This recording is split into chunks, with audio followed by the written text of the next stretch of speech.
waxa maanta si weyn looga xusay xeryaha dhadhaab maalinta qaxootiga ee adduunka oo sanad waliba xilligani oo kale sidan looga xuso waxa munaasabadani lagu xusayay maalinta qaxootiga adduunka soo qaban qaabisay laanta dawladda Kenya u qaabilsan amuuraha qaxootiga waxaana munaasabadani ka soo qayb galeen mas'uuliyiin ka kala socotay hay'adaha samafalka ee ka howlgala xeryaha dhadhaab iyadoo madashaasi lagu soo bandhigay ciyaaraha hidaha iyo dhaqanka iyo sidoo kale heese ka turjumayay nabadda iyo dhibaatada ay leedahay qaxootiga waxaana ugu horeyntii ka hadlay madasha gudoomiyaha xerada qaxootiga xagardheera waxaana hadaladeedii ka mid ahaa sida tan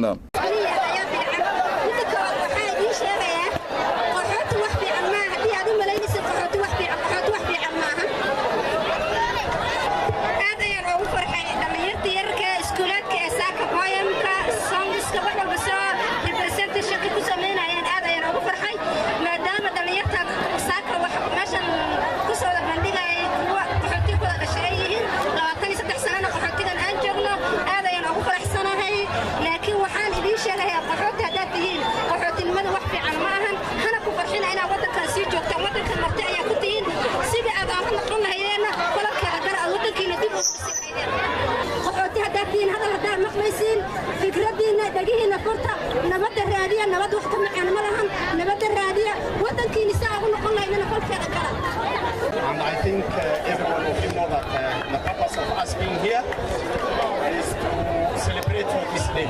maanta waa dhaartii la dabaaldegayay World Refugee Day qasidka intaan ku joognana waxa waay inaan dhaarta ayada xusno oo meeshan aan joogno.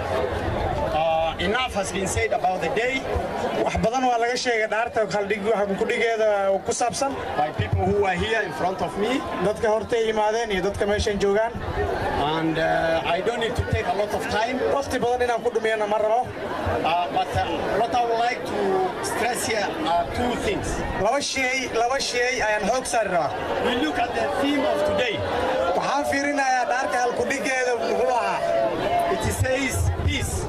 waxa waay nabadgelyo. qaar ka mid ah dadkii ka soo qayb galay munaasabadda oo la hadlay TV-ga caalamiga ee Royal ayaa ka hadlay dareenkooda. dareenkuna aad u fiican yahay dareenkeyguna aad u fiican yahay farxad wanaagsan iyo nabadgelyo khayr qabta ayaan maanta ku feesanay feestadana allaha ilaahay noo siyaadiyo allaha noo siyaadiyo waxaan ka mid ahay dadka qaxootiga ee maanta dabaaldegaya dareenkaygu aad iyo aad buu u fiican yahay iyadoo maanta ay noo ahayd maalin farxada oo aanu xasuusanayno waqtigan qaxootiga soo galay aanu haddana maanta aanu aad ugu faraxsannahay ilaahay siduu noo qadaray inaannu qaxooti aanu ku waarayna aana in kale aanaa waruhaynin oon maantana aanu ku faraxsannahay ku qanacsannahay qaxootiga aanu joogno eanu nabadgelyada ku haysanno maadaama ay tahay nabaddu waa naas la nuugo waana wax aad u fiican munaasabadani lagu xusay maalinta qaxootiga adduunka ayaa ku soo ilaatay jawi wanaagsan iyadoo munaasabadani lagu soo bandhigay hidaha dhaqanka AHMED KARSHE TV-ga caalamiga ee Royal xerada qaxootiga